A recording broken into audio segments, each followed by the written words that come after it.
فسترد عليك جنود الله المقربون وأولياؤه الغالبون، ويرد مع ذلك حزبه المنصور من الكهول على الفحول، كأنها الفعول تخوض الفحول، طوال السبال تختضب بالجريال، رجال هم الرجال.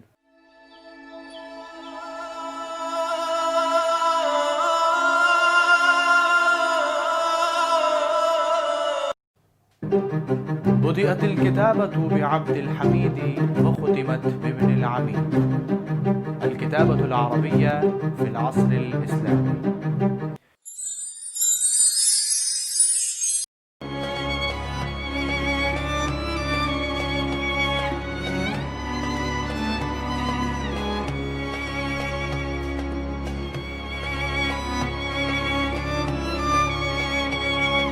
بسم الله، الحمد لله، والصلاة والسلام على رسول الله، وبعد.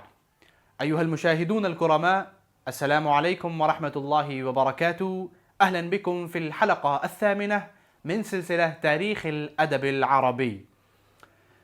زعم بعض المستشرقين أن النثر الفني لم يكن له وجود في العصر الجاهلي ولا في العصر الإسلامي.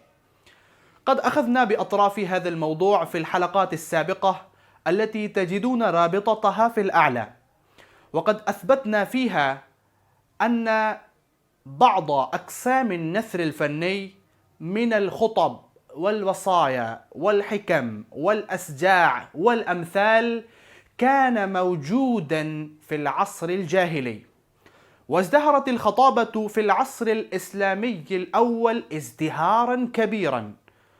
وتجلى هذا الأمر في خطب علي بن أبي طالب رضي الله تعالى عنه، التي جمعها الشريف الرضي في كتاب سماه نهج البلاغة.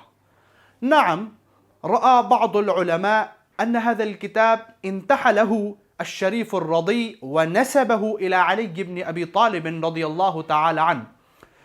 إن صح هذا الرأي في بعض ما فيه، لا يصح على جميع ما فيه من الخطب والرسائل والوصايا، فإن بعضا منها في بلاغته وفصاحته وتشابهه مع كلام علي رضي الله تعالى عنه وتناسقه مع شخصيته يبعثنا على رد هذا الرأي، بل رميه في مزبلة الآراء. وبالإضافة إلى فن الخطابة، وجد في هذا العصر فن الكتابة أيضا، مع أنه لم يكن فنا مهذبا ولم يكن له قيود ولا حدود، وكان أسلوبه سهلا سليسا ويقوم على توفية اللفظ والمعنى حقهما. استمر هذا الأمر على هذا المنوال إلى نهاية القرن الأول الهجري، وفي بداية القرن الثاني الهجري طلع نجم لامع في سماء الأدب العربي، وهو عبد الحميد بن يحيى، الذي لقبه الجاحظ في كتابه البيان والتبيين بالكاتب أو الأكبر.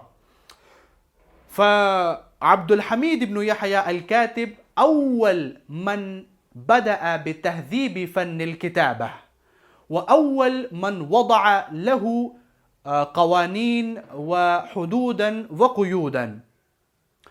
ولد عبد الحميد بن يحيى الكاتب في الشام مهد الخلافة ومجمع الثقافات المختلفة، وتعلم اللغة العربية وأتقنها، وتعلم فن الكتابة من سالم مولى هشام بن عبد الملك الكاتب السياسي، ثم أصبح لمدة قليلة معلما للصبيان، وتفوق في فن الكتابة واللغة العربية وبلاغتها، وذاع صيته وعلم به مروان بن محمد آخر خلفاء بني أمية، فطلبه وجعله كاتبا له.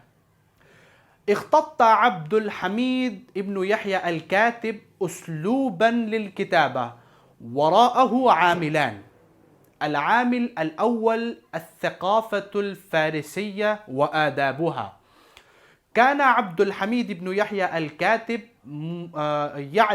يعلم اللغة الفارسية أيضا، ويتأثر بالثقافة الفارسية، فاستخرج من الثقافة الفارسية إطالة التحميدات والتبجيل والتزويق والإطناب والإسهاب والإيجاز لمقتضى الحال ومراعاة المخاطب والتفنن في البدء والختام. تجلت هذه الخصائص في رسائله المختلفة، منها ما كتبها إلى أمير المؤمنين مروان بن محمد ووصف فيها الصيد، فقال: أطال الله بقاء أمير المؤمنين مؤيدا بالعز مخصوصا بالكرامة ممتعا بالنعمة، إنه لم يلق أحد من المقتنصين ولا منح متطرف من المتصيدين إلا دون ما لقانا الله به من اليمن والبركة، ومنحنا من ظفر وسعادة من كثرة الصيد وحسن المقتنص وتمكين الجاسة وعموم القدرة. والعامل الثاني هو شخصية علي بن أبي طالب رضي الله تعالى عنه، فإن عبد الحميد تعلم من خطبه ورسائله كثيرا، ويعترف فضله عليه، ويرى نفسه تلميذا له. فاستخرج من خطب علي رضي الله تعالى عنه ورسائله الفخامة والجزالة والرشاقة والرجوع إلى العرب القدماء. تجلت هذه الخصائص في رسالته التي كتبها نيابة عن الخليفة إلى من خرج من الطاعة. كتب إليه قائلا: أما بعد، فقد بلغني كتابك تذكر فيه أنك تحمل المرد على الجرد، فسترد عليك جنود الله المقربون وأولياؤه الغالبون، ويرد مع ذلك حزبه المنصور من الكهول على الفحول، كأنها الفعول تخوض الفحول، طوال السبال تختضب بالجريال، رجال هم الرجال.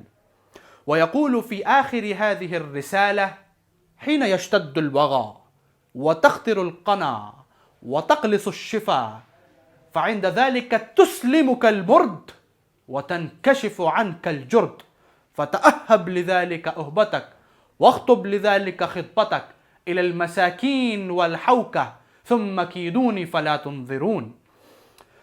فإن عبد الحميد بن يحيى الكاتب إمام الكتاب والمنشئين، له رسائل مؤثرة بليغة جدا، منها ما كتبه وقد يئس من الحياة وانهزم مع مروان بن محمد في معركة، فكتب إلى أهله: أما بعد، فإن الدنيا محفوفة بالكره والسرور، فمن ساعده الحظ فيها سكن إليها، ومن عضته بنابها ذمها ساخطا عليها وشكاها مستزيدا لها.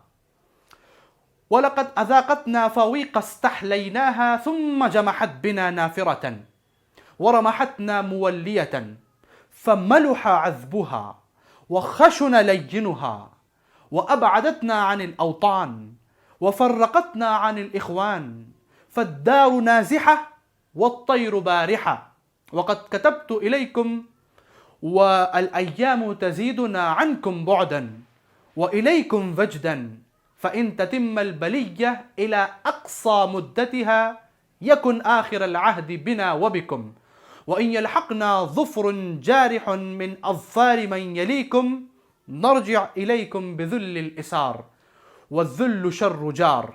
أسأل الله الذي يعز من يشاء ويذل من يشاء أن يهب لنا ولكم ألفة جامعة في دار آمنة، فإنه رب العالمين وأرحم الراحمين. أكتفي بهذا القدر، والسلام عليكم ورحمة الله وبركاته.